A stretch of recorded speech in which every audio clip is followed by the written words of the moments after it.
اللہ رب العزت نے اپنے خلیفہ کو حضرت آدم علیہ السلام کو حضرت انسان کو پیدا کرنے کا ارادہ فرمایا تو فرشتوں سے مشورہ کیا، اے فرشتوں بتاؤ میں زمین کے اندر اپنا ایک خلیفہ بنا رہا ہوں، پہلے میں نے آگ والی مخلوق کو بنا کے دیکھ لیا، اب میں مٹی سے ایک مخلوق کو پیدا کروں گا۔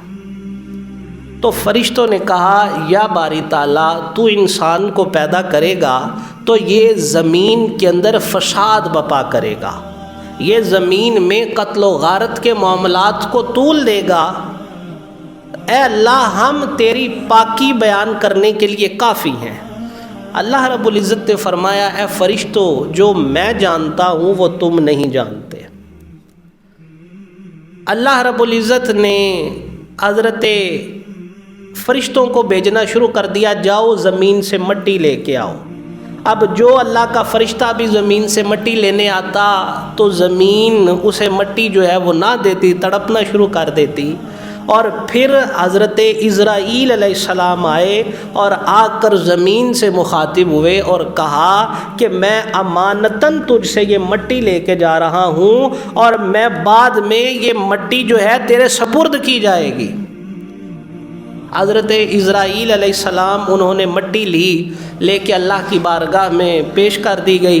پھر اللہ رب العزت نے اپنی مرضی اور منشا کے مطابق لفظ کن فرمایا، انسان کا جسد خاکی مارز وجود میں آ گیا، اور پھر فرمایا وَنَفَخْتُ فِيهِ مِن رُوحِي، میں نے اس میں اپنی روح پھونک دی۔ یہاں اب انسان کی پیدائش کا معاملہ جو ہے وہ اپنی تخلیق کے مراحل سے گزر رہا ہے، تو اس سے پہلے انسان کی تخلیق کا مقصد بھی سن لے کہ اللہ رب العزت نے انسان کو پیدا کیوں کیا ہے۔ کیا اللہ کے پاس عبادت کرنے والوں کی کمی تھی؟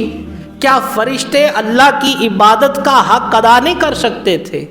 صوفیاء کرام نے فرمایا ہے کہ اللہ رب العزت نے انسان کو تخلیق کیا اور ساتھ فرمایا کنت کنزا مخفیا، کہ میں ایک چھپا ہوا خزانہ تھا، میں نے یہ چاہا کہ میں پہچانا جاؤں، اور پھر فرمایا کہ پھر میں نے انسان کو پیدا کیا۔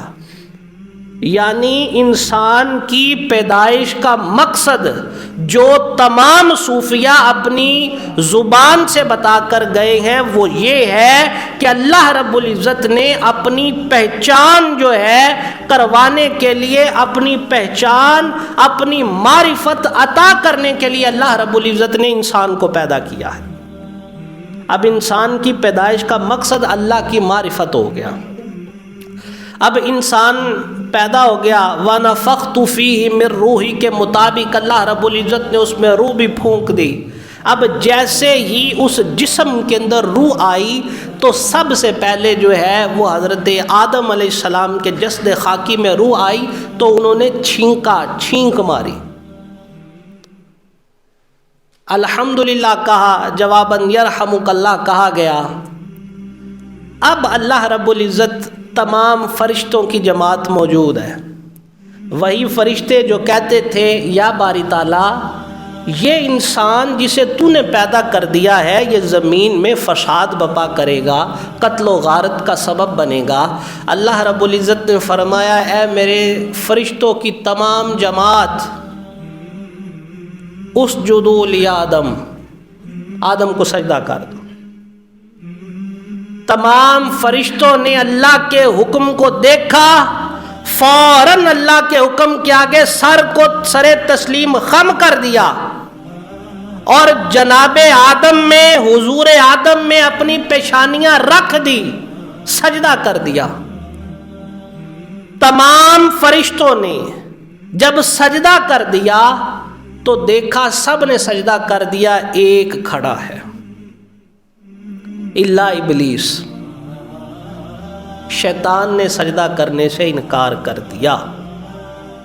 اب دیکھیے انکار بھی کیا ہے اور الٹا اپنے اس گناہ پہ عذر بھی پیش کر رہا ہے، کہہ رہا ہے یا باری تعالیٰ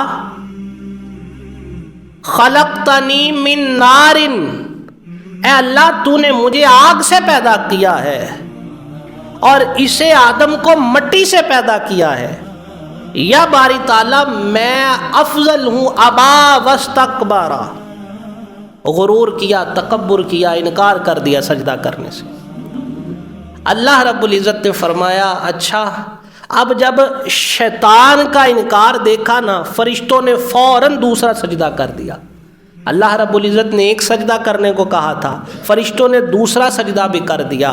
اب یہاں اللہ رب العزت نے حضرت جبریل علیہ السلام سے پوچھا، اے جبریل تیری یہ تمام فرشتوں کی جماعت ہے تو نے 2 دفعہ سجدہ کیوں کر دیا؟ تو حضرت جبرائیل علیہ السلام نے عرض کیا، یا باری تعالیٰ دوسرا سجدہ کرنے کی وجہ یہ ہے کہ ہم نے یا باری تعالیٰ تیری شکر اندازی کے اندر ہم نے سجدہ کیا کہ جو انکار کرنے والا تھا وہ ہم میں سے نہیں ہے۔ اب ابلیس، آسمانوں میں اس کا نام عزازیل تھا، بڑا مقدس نام تھا، بہت بڑا متقی تھا، پرہیزگار تھا۔ اب چاہیے تو یہ تھا کہ توحید کا بڑا پکا تھا، توحید کو بڑا ماننے والا تھا، چاہیے تو یہ تھا کہ اللہ رب العزت اسے شاباش دیتے اور کہتے ہاں بھئی یہ ٹھیک ہے، یہ کام تو نے ٹھیک کیا ہے کہ میرے سوا تو نے کسی کو سجدہ نہیں کیا۔ تو اللہ رب العزت کا اسے اپنی بارگاہ سے نکال دینا، راندہ درگاہ کر دینا، یہ اس بات کا سبب ہے کہ اللہ رب العزت کو بھی ماننا ہے اور اللہ نے جس کو منوانا ہے اسے بھی ماننا ہے۔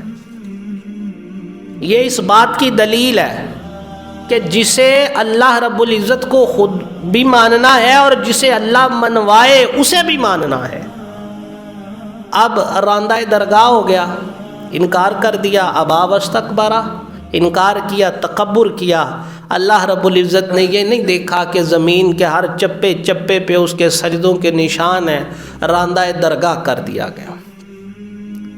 تو پتہ چلا کہ انسان کی تخلیق کا مقصد جو ہے یہ کثرت عبادت نہیں ہے، یقیناً جو اس کے فرائض ہیں اسے پورا کرنا چاہیے اور فرائض کے متعلق اس سے سوال ہوگا۔ اب حضرت آدم علیہ السلام کو پیدا کر دیا، اب آدم علیہ السلام پیدا ہو گئے، اللہ رب العزت نے انہیں سب سے پہلے اسماء کا علم عطا کیا، ناموں کا علم عطا کیا۔ پھر آدم علیہ السلام کو اللہ رب العزت نے جنت کے اندر حضرت آدم علیہ السلام ان کی بائیں پسلی سے حضرت اماں حوا علیہ السلام کو پیدا کیا، اور جب وہ پیدا ہو گئیں تو جنت کے اندر رہنے لگے۔ تو شیطان جو ہے ابلیس یہ آیا اور اس نے آ کے انہیں ورغلایا اور جنت سے وہ پھل کھانے کو کہا کہ جس پھل کے کھانے سے منع فرمایا تھا۔ نتیجتاً حضرت آدم علیہ السلام، حضرت اماں حوا سلام اللہ علیہا آپ زمین پہ تشریف لے آئیں، اور وہاں سے پھر نسل انسانی کا جو معاملہ ہے وہ پروان چڑھا۔ اب یہ ہے حضرت انسان کی پیدائش کی تاریخ کہ کس طرح اللہ رب العزت نے انسان کو پیدا کیا ہے۔